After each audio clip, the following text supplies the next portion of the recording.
नमस्कार।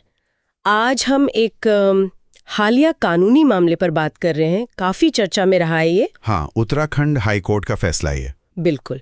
कोर्ट ने पतंजलि आयुर्वेद और इसकी जो संस्थापक हैं बाबा रामदेव और आचार्य बालकृष्ण, हाँ, उनके खिलाफ एक क्रिमिनल केस चल रहा था, हाँ। उसे रद्द कर दिया है। और ये केस था उनके कुछ विज्ञापनों को लेकर, भ्रामक विज्ञापन का मामला। हाँ, भ्रामक बताया गया था। तो ये मामला 2024 में उत्तराखंड के जो सीनियर फूड सेफ्टी ऑफिसर हैं उन्होंने शुरू किया था। अच्छा।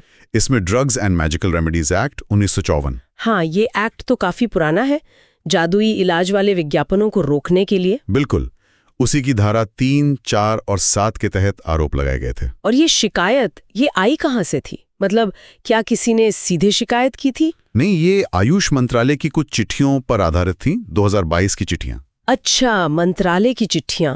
हाँ, उनमें पतंजलि की कुछ दवाइयों का जिक्र था, जैसे वो मधुघृत, मधुनाशिनी और लिपिडोम, लिवोग्रेट, कई नाम थे। इनके प्रचार को भ्रामक कहा गया था मंत्रालय की चिट्ठियों में। तो आज हम यही समझने की कोशिश करेंगे कि कोर्ट ने आखिर एक केस खारिज क्यों कर दिया, मतलब शिकायत में दिक्कत क्या थी और इस फैसले के मायने क्या हैं आगे के लिए। हाँ बिल्कुल, हमारे पास इस पर एक लीगल न्यूज रिपोर्ट है, तो चलिए इसे जरा ठीक से समझते हैं। जरूर। ये मामला ना विज्ञापनों के जो स्टैंडर्ड्स हैं और जो कानूनी प्रक्रिया है, हाँ, उसके बीच का एक संतुलन दिखाता है। हाईकोर्ट का जो मुख्य तर्क था वो ये था कि शिकायत में ये साफ साफ बताया ही नहीं गया था कि विज्ञापन कैसे झूठे या भ्रामक हैं। अच्छा। सिर्फ कह दिया कि भ्रामक हैं। हाँ। जस्टिस विवेक भारती शर्मा ने यही पाया कि शिकायत में ये तो लिखा है कि भ्रामक हैं, लेकिन ये साबित करने के लिए कोई सबूत नहीं दिया गया। मतलब ये नहीं बताया कि दावे झूठे क्यों हैं या वो लोगों को गुमराह कैसे कर रहे हैं। ओ, तो मतलब सिर्फ ये कह देना कि ये विज्ञापन ठीक नहीं है, ये काफी नहीं है। नहीं, आपको ये भी बताना पड़ेगा कि क्यों ठीक नहीं है, जैसे कोई खास दावा गलत है या कोई सबूत नहीं है दावे का, कुछ ऐसा। बिल्कुल। कोर्ट ने कहा कि सिर्फ मंत्रालय की चिट्ठियां जिनमें विज्ञापन हटाने को कहा गया था वो केस चलाने का आधार नहीं बन सकती। हाँ। खासकर तब जब दावों के गलत होने पर कोई एक्सपर्ट रिपोर्ट या कोई ठोस सबूत साथ में ना लगाया गया हो। अच्छा। कोर्ट ने यह भी साफ किया कि मंत्रालय की चिट्ठियों में सिर्फ विज्ञापन हटाने को कहा था, ये नहीं कहा था कि दावे झूठे हैं। दोनों में फर्क है। हाँ, ये तो है। अच्छा, और वो सुप्रीम कोर्ट वाले मामले का क्या हुआ? उसका भी जिक्र था ना? हाँ, कोर्ट ने उस पर भी टिप्पणी की। उन्होंने साफ कहा कि इस मामले को सुप्रीम कोर्ट में जो अवमानना वाला केस चल रहा है, हाँ, कंटेम्प्ट वाला, उससे जोड़कर नहीं देखना चाहिए। अच्छा। वो अलग मामला है। वो कंपनी ने कोर्ट को कुछ आश्वासन दिए थे, उनको तोड़ने से जुड़ा है। अच्छा। जबकि ये वाला केस विज्ञापनों के कंटेंट, उनकी सामग्री पर था। तो कोर्ट ने कहा कि राज्य सरकार सुप्रीम कोर्ट की टिप्पणियों का सहारा नहीं ले सकती। मतलब शिकायत को अपने दम पर, हाँ, अपने सबूतों के आधार पर टिकना होगा। समझ गए। तो ये दो बिल्कुल अलग कानूनी मुद्दे हैं। हाँ। लेकिन क्या सिर्फ सबूतों की कमी ही वजह थी केस खारिज होने की, या कुछ और भी था? नहीं, एक और बहुत अहम बात थी, वो थी समय सीमा, टाइम लिमिट। समय सीमा? हाँ। अच्छा, मतलब केस दायर करने में देर हुई। हाँ, कोर्ट ने पाया कि शिकायत में जिन अपराधों का जिक्र था उनमें से कई जो 15 अप्रैल 2023 से पहले के थे, वो 1 साल से भी ज्यादा पुराने हो चुके थे जब कोर्ट ने उन पर संज्ञान लिया। मतलब जब केस को आधिकारिक तौर पर देखना शुरू किया। और क्रिमिनल प्रोसीजर कोड, मतलब सीआरपीसी की धारा 468 है, वो ज्यादातर ऐसे मामलों में 1 साल की समय सीमा तय करती है। बाप रे।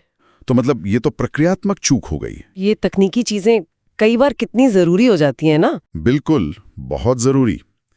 कोर्ट ने पाया कि निचली अदालत ने जो संज्ञान लेने का आदेश दिया था 16 अप्रैल 2024 को, हाँ, वो कानूनी तौर पर सही नहीं था, क्योंकि वो एक मिला-जुला आदेश था। उसमें टाइम बार्ड यानी समय सीमा पार कर चुके अपराध भी थे और जो समय सीमा के अंदर थे वो भी थे। सब एक साथ मिला दिए। हाँ, कोर्ट ने कहा कि इसमें न्यायिक विवेक, मतलब जुडिशियल माइंड, उसका सही इस्तेमाल नहीं हुआ। आपको अलग अलग देखना चाहिए था। दिलचस्प है। और एक और बात, हाल ही में केरला हाईकोर्ट ने भी दिव्या फार्मेसी, जो पतंजलि की ही कंपनी है, हाँ, उनके खिलाफ इसी एक्ट के तहत एक ऐसे ही मामले पर रोक लगाई थी, क्योंकि पहली नजर में वो केस भी टाइम लिमिट के बाहर लग रहा था। तो ये पैटर्न दिख रहा है एक तरह से। हाँ, लगता तो है। तो कुल मिलाकर इस पूरे मामले से क्या सीख मिलती है? मेरे ख्याल से तो यही कि अगर कानूनी कार्रवाई करनी है, खासकर विज्ञापनों जैसे मामलों में, तो आरोप एकदम साफ होने चाहिए, विशिष्ट। बिल्कुल, और सबूतों के साथ। हाँ, सबूतों के साथ। और साथ ही जो कानूनी प्रक्रिया है, जैसे समय सीमा वगैरह, उन नियमों का पालन करना भी उतना ही जरूरी है। यहाँ लगता है शिकायत में सबूतों और स्पष्टता की कमी थी और शायद प्रक्रिया में भी कुछ चूक हुई। इसने केस को कमजोर कर दिया। सही कहा। और ये मामला ना एक बड़ा सवाल भी खड़ा करता है क्या? कि भाई विज्ञापनों में, खासकर हेल्थ प्रोडक्ट्स से जुड़े विज्ञापनों में जो दावे किए जाते हैं, हाँ, उनको रेगुलेट करने के लिए कानूनी सिस्टम को कितनी बारीकी, कितनी विशिष्टता चाहिए। मतलब रेगुलेटरी बॉडीज और अदालतों को ये तय करने के लिए कि कोई दावा भ्रामक है या नहीं है, किस लेवल के, किस तरह के सबूत चाहिए, खासकर जब मामला पारंपरिक ज्ञान और मॉडर्न साइंस के मेल का हो, जैसा आयुर्वेद में अक्सर होता है। हाँ, ये तो सोचने वाली बात है कि भ्रामक की परिभाषा कितनी स्पष्ट और सबूतों पर आधारित होनी चाहिए। बिल्कुल, ये एक बहस का मुद्दा है जिस पर विचार करने की जरूरत है।